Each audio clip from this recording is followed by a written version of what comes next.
ನಮ್ಮ ಕರ್ನಾಟಕದಲ್ಲೇ ಇರುವಂತಹ ಶ್ರೀಶೈಲಕ್ಕೆ ನಾವು ಇವತ್ತು ಹೋಗ್ತಾ ಇದೀವಿ. ಇಲ್ಲಂತೂ ವ್ಯೂ ಅಂತೂ ಮಸ್ತಾಗಿದೆ. ನಾನಂತೂ ನೋಡಿ ಕಳೆದೋಗ್ಬಿಟ್ಟೆ.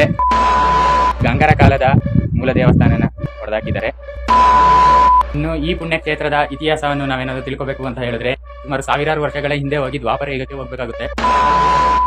ಗುರು ನಮಸ್ಕಾರ, ಎಲ್ರು ಹೆಂಗಿದ್ದೀರಾ? ನಾನಂತೂ ನೋಡ್ ಗುರು ಹಿಂಗಿದೀನಿ. ನೀವು ಎಲ್ರು ಬಿಂದಾಸ್ ಆಗಿ ಆರಾಮಾಗಿ ಅದ್ದೂರಿಯಾಗಿರ್ತೀರಾ ಅಂತ ಅನ್ಕೊಂಡಿದೀನಿ. ಎಲ್ರಿಗೂ ನಮ್ಮ travel with fact Kannadiga YouTube ಚಾನಲ್ಗೆ ಸ್ವಾಗತ. ನಾನು ನಿಮ್ಮ ಫ್ಯಾಕ್ಟ್ ಕನ್ನಡಿಗ. ಇವತ್ತಿನ ವಿಡಿಯೋದಲ್ಲಿ ಒಂದೊಳ್ಳೆ ಇಂಟ್ರೆಸ್ಟಿಂಗ್ ಮತ್ತೆ ಅದ್ಭುತವಾದ ಟ್ರಾವೆಲಿಂಗ್ ಫ್ಯಾಕ್ಟ್ ನ ತಿಳಿಸ್ಕೊಡಕ್ ಹೋಗ್ತಾ ಇದ್ದೀನಿ. ನಾನು ಇವತ್ತು ಟ್ರಾವೆಲಿಂಗ್ ಫ್ಯಾಕ್ಟ್ ನ ಮಾಡಕ್ಕೆ ಶ್ರೀಶೈಲಕ್ಕೆ ಹೋಗ್ತಾ ಇದ್ದೀನಿ ಗುರು. ನನ್ನ ಹಿಂದೆ ಏನ್ ಕಾಣಿಸ್ತಾ ಇದೆ, ಈ ರೋಡಲ್ಲಿ ಸ್ವಲ್ಪ ದೂರ ಹೋದ್ರೆ ಸಾಕು ನಿಮ್ಗೆ ಆ ಪ್ಲೇಸ್ ಸಿಕ್ಬಿಡುತ್ತೆ.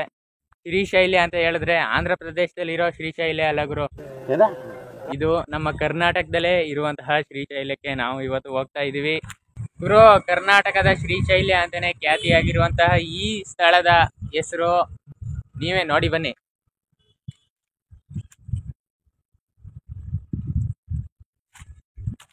ನೋಡಿದ್ರಲ್ಲ ಗುರು, ಆ ಸ್ಥಳದ ಹೆಸರು ಬಂದು ಮುಡುಕುತೊರೆ ಅನ್ಬಿಟ್ಟು.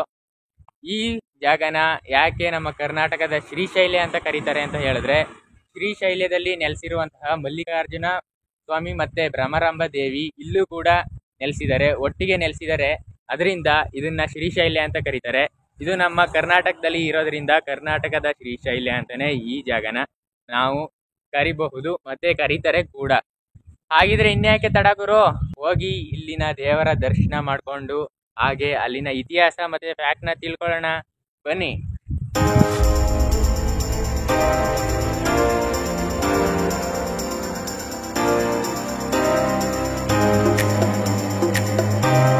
ಜಾಗ ಏನ್ ನೋಡ್ತಾ ಇದ್ದೀರಾ, ಇದು ಆ ಶ್ರೀಶೈಲ ಅಂದ್ರೆ ಆ ಮುಡುಕುತೊರೆ ಮಲ್ಲಿಕಾರ್ಜುನ ಮತ್ತೆ ಭ್ರಮರಾಂಬ ದೇವಿಯವರು ನೆಲೆಸಿರುವಂತಹ ಜಾಗಕ್ಕೆ ಹೋಗುವಂತಹ ದಾರಿ.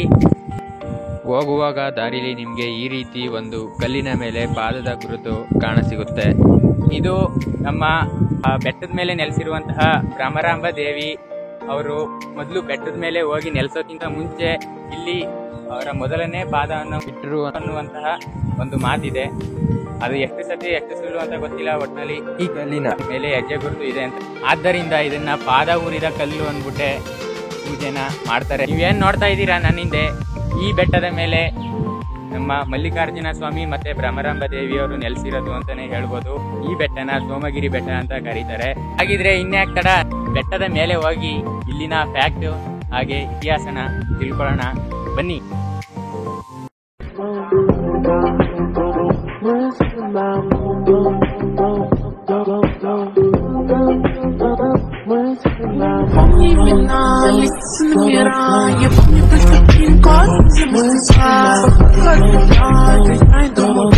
ಕೊನೆಗೂ ನಾವು ನಮ್ಮ ಕರ್ನಾಟಕದ ಶ್ರೀಶೈಲ ಅಂತಾನೆ ಖ್ಯಾತಿಯಾಗಿರುವಂತಹ ಮುಡುಕುತೊರೆ ದೇವಸ್ಥಾನದ ಪ್ರವೇಶ ದ್ವಾರಕ್ಕೆ ಬಂದೇ ಬಿಟ್ಟಿದೀವಿ.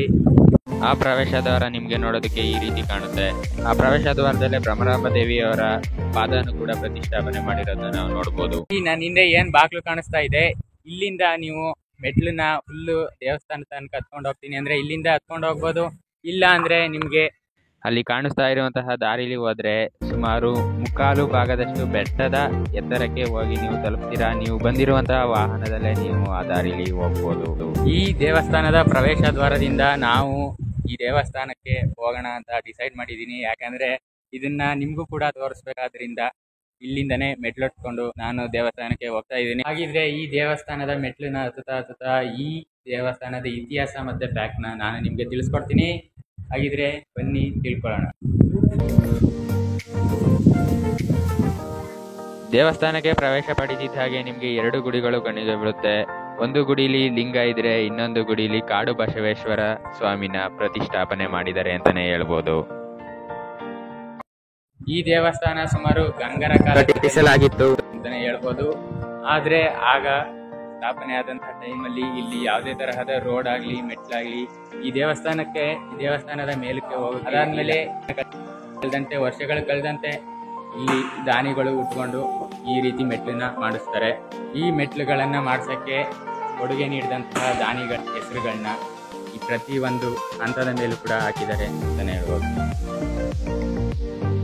ಇನ್ನು ಈ ಜಾಗದ ಬಗ್ಗೆ ತಿಳ್ಕೊಳ್ಳೋದಾದ್ರೆ, ಇದು ಮುಡುಕುತೊರೆ ಮೈಸೂರು ಜಿಲ್ಲೆ ಈ ನರಸೀಪುರ ತಾಲೂಕು ಅಂದರೆ ತಿರುಮಕೂಡಲು ನರಸೀಪುರ ತಾಲೂಕಿನಲ್ಲಿ ಬರುವಂತಹ ಒಂದು ಪುಟ್ಟ ಗ್ರಾಮ ಅಂತಲೇ ಹೇಳ್ಬೋದು. ಕಾವೇರಿ ನದಿ ತೀರದಲ್ಲಿ ಇರುವಂತಹ ಒಂದು ಪುಟ್ಟ ಗ್ರಾಮ.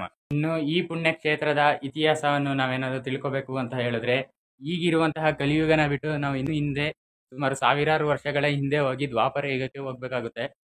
ದ್ವಾಪರ ಯುಗದಲ್ಲಿ ಬರುವಂತಹ ಪಂಚ ಪಾಂಡವರು ಅಜ್ಞಾತವಾಸ ಮಾಡಿದ್ದು ನಮಗೆಲ್ಲ ಗೊತ್ತಾ ಇದೆ. ಆ ಅಜ್ಞಾತವಾಸದಲ್ಲಿ ಇರುವಂತಹ ಸಂದರ್ಭದಲ್ಲಿ ಮಧ್ಯಮ ಪಾಂಡವ ಅಂತಾನೆ ಹೆಸರಾಗಿರುವಂತಹ ಅರ್ಜುನ ಯಾರಿರ್ತಾರೆ, ಅವರು ಈ ದಾರಿಲಿ ಅಂದ್ರೆ ಈ ಹಾದಿಲಿ ಸಾಗ್ಬೇಕಾದ್ರೆ ಅವರಿಗೆ ಇಲ್ಲಿ ಮೂಡಿದಂತಹ ಒಂದು ಲಿಂಗ ಕಣ್ಣಿಗೆ ಬೀಳುತ್ತೆ. ಆ ಲಿಂಗಕ್ಕೆ ಅವರು ಮಲ್ಲಿಕಾ ಪುಷ್ಪ ಅನ್ನುವಂತಹ ಒಂದು ಹೂವಿನಿಂದ ಆ ಲಿಂಗನ ಪೂಜೆ ಮಾಡ್ತಾರೆ.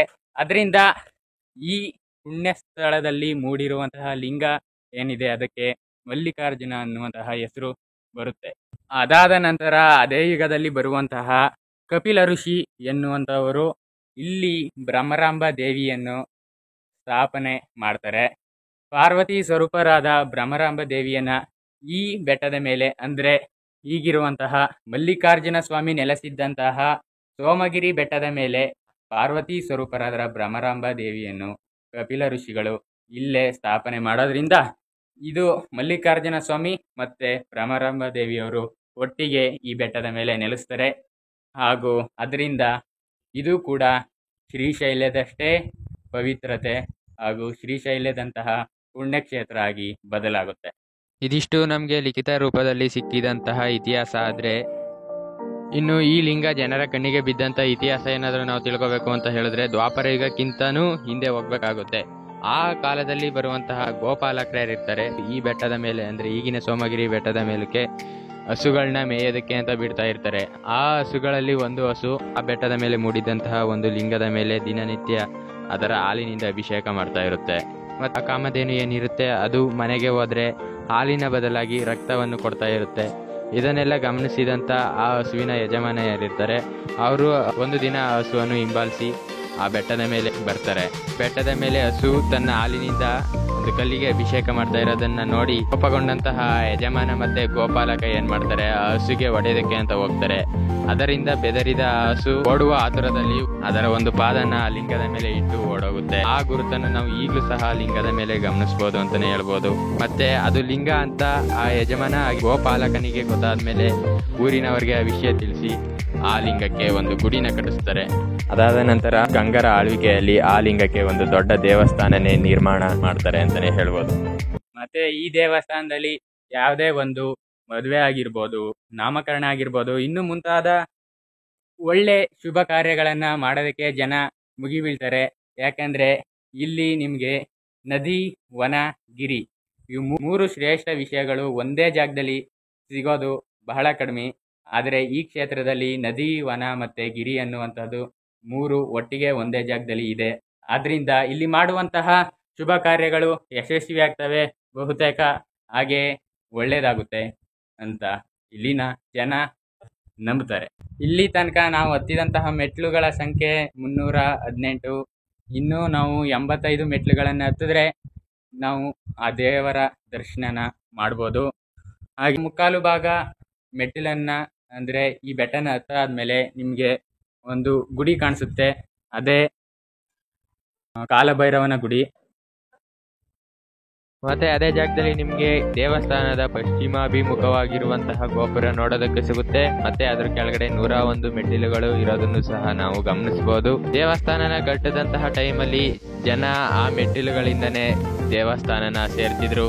ಹಾಗೆ ದಿನಗಳು ಕಳೆದಂತೆ ಆ ಮೆಟ್ಟಿಲುಗಳನ್ನ ಬರೀ ಅರ್ಕೆಗೆ ಮಾತ್ರ ಸೀಮಿತವಾಗಿ ಮಾಡ್ತಾರೆ.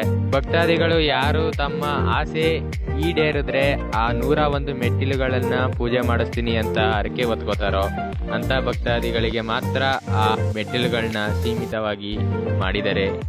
ದೇವಸ್ಥಾನಕ್ಕೆ ಹೋಗುವಂತಹ ಭಕ್ತಾದಿಗಳಿಗೆ ಈ ರೀತಿ ಒಂದು 85 ಮೆಟ್ಟಿಲಿನ ದಾರಿಯ ವ್ಯವಸ್ಥೆಯನ್ನ ಮಾಡಿದ್ದಾರೆ ಅಂತಾನೆ ಹೇಳ್ಬೋದು. ಮತ್ತೆ ಬೆಟ್ಟ ಹತ್ತುವಂತಹ ಭಕ್ತಾದಿಗಳಿಗೆ ನೀರಿನ ಒಂದು ಸೌಲಭ್ಯ ಕೂಡ ಇಲ್ಲಿದೆ ಅಂತಾನೆ ಹೇಳ್ಬೋದು. ಇದು ತುಂಬಾನೇ ಒಳ್ಳೆ ವಿಷಯ. ಈ ಬೆಟ್ಟನ ಸೋಮಗಿರಿ ಅಲ್ಲದೇನೆ ಸೋಮಶೈಲ್ಯ ಅಂತ ಕೂಡ ಕರೀತಾರೆ. ಶ್ರೀಶೈಲ್ಯ ಅಂತ ಹೇಗೆ ನಾವು ಕರಿತೀವೋ ಅದೇ ರೀತಿ ಈ ಬೆಟ್ಟನ ಸೋಮಶೈಲ್ಯ ಅಂತ ಕೂಡ ಕರೆಯೋದು ರೂಢಿಯಲ್ಲಿದೆ ಅಂತ ನಾವು ಹೇಳ್ಬೋದು. ಇಲ್ಲಿ ನಾವು ಈ 85 ಮೆಟ್ಲುಗಳನ್ನ ಹತ್ತಿದ ಮೇಲೆ ಈ ಗುಡಿಯನ್ನ ತಲುಪೋದು ಅಂತಾನೆ ಹೇಳ್ಬೋದು. ಇಲ್ಲಂತೂ ವ್ಯೂ ಅಂತೂ ಮಸ್ತಾಗಿದೆ. ನಾನಂತೂ ನೋಡಿ ಕಳೆದೋಗ್ಬಿಟ್ಟೆ. ನೀವು ಸಹ ನೋಡಿ. ಪೂರ್ತಿ ಬೆಟ್ಟನ ಹತ್ತಿದ ಮೇಲೆ ನಿಮಗೆ ಈ ರೀತಿ ಒಂದು ಮನಮೋಹಕವಾಗಿರುವಂತಹ ಮೈಂಡ್ ಬ್ಲೋಯಿಂಗ್ ಆಗಿರುವಂತಹ ಒಂದು ವ್ಯೂ ಸಿಗುತ್ತೆ.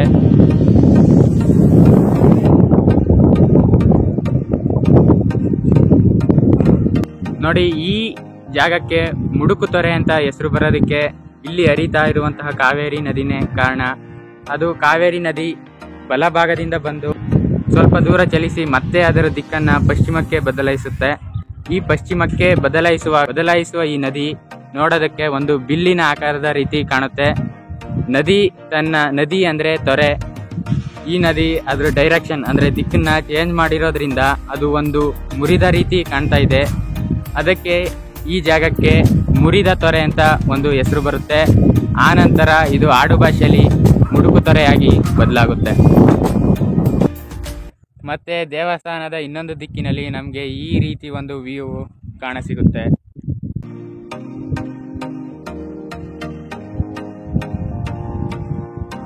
ಬನ್ನಿ, ಹಾಗಿದ್ರೆ ದೇವಸ್ಥಾನದ ಒಳಗಡೆ ಹೋಗೋಣ.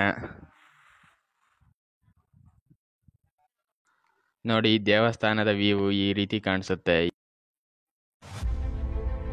ನೀವು ನೋಡಿದ್ರೆ ಅನ್ಕೋತಾ ಇರ್ಬೋದು ಇದು ಯಾವ ದೇವಸ್ಥಾನ ಗುರು ಅಂತ. ಆದರೆ ಈ ವಿಡಿಯೋದಲ್ಲಿ ಇದೊಂದು ನೆಗೆಟಿವ್ ಪಾಯಿಂಟ್. ಯಾಕಂತ ಹೇಳಿದ್ರೆ ನಾನು ಮೂಲ ಗಂಗರ ಕಾಲದ ದೇವಸ್ಥಾನನ ತೋರಿಸೋದಕ್ಕೆ ಆಗಲಿಲ್ಲ. ದೇವಸ್ಥಾನನ ಪುನರ್ ನಿರ್ಮಾಣ ಮಾಡೋದಕ್ಕೆ ಅಂದ್ಬಿಟ್ಟು ಮೂಲ ಗಂಗರ ಕಾಲದ ದೇವಸ್ಥಾನನ ಕೆಡವಿ ಈಗ ನಿರ್ಮಾಣ ಮಾಡುವಂತಹ ಕಾರ್ಯಗಳು ನಡೀತಾ ಇವೆ. ಅದರ ಬದಲಾಗಿ ಈಗ ನಾವು ಈ ಟೈಮಲ್ಲಿ ವ್ಲಾಗ್ ಮಾಡ್ತಾ ಇರುವಂತಹ ಅಡ್ವಾಂಟೇಜ್ ಏನಂದರೆ ನಾವು ಇಲ್ಲಿನ ದೇವರುಗಳನ್ನ ತುಂಬ ಹತ್ರದಿಂದನೇ ದರ್ಶನ ಮಾಡ್ಬೋದು. ನನ್ನ ಹಿಂದೆ ಏನು ಕಾಣಿಸ್ತಾ ಇದೆ ಇದೇ ಈ ದೇವಸ್ಥಾನಕ್ಕೆ ಒಂದು ಹೈಲೈಟ್ ಅಂತಲೇ ಹೇಳ್ಬೋದು. ಇಲ್ಲಿ ಕಾಣಿಸ್ತಾ ಇರುವಂತಹ ಈ ಗೋಪುರನ ನಮ್ಮ ಮೈಸೂರು ರಾಜವಂಶಕ್ಕೆ ಸೇರಿದಂತಹ ಮುಮ್ಮಡಿ ಕೃಷ್ಣರಾಜ ಒಡೆಯರು ಸುಮಾರು ವರ್ಷಗಳ ಹಿಂದೆನೇ ನಿರ್ಮಾಣ ಮಾಡಿಸಿಕೊಟ್ಟಿರ್ತಾರೆ. ಈ ದೇವಸ್ಥಾನ ಏನು ನೋಡ್ತಾ ಇದ್ದೀವಿ ಇದು ಮೂಲತಃ ಗಂಗರ ಕಾಲದಲ್ಲಿ ನಿರ್ಮಾಣ ಆಗಿರುವಂತಹ ದೇವಸ್ಥಾನ ಅಂತಲೇ ಹೇಳ್ಬೋದು. ಅದಾದ ನಂತರ ಗಂಗರ ಆಳ್ವಿಕೆ ಹೋಗಿ ವಿಜಯನಗರ ಸಾಮ್ರಾಜ್ಯ ಇಲ್ಲಿ ಬರುತ್ತೆ.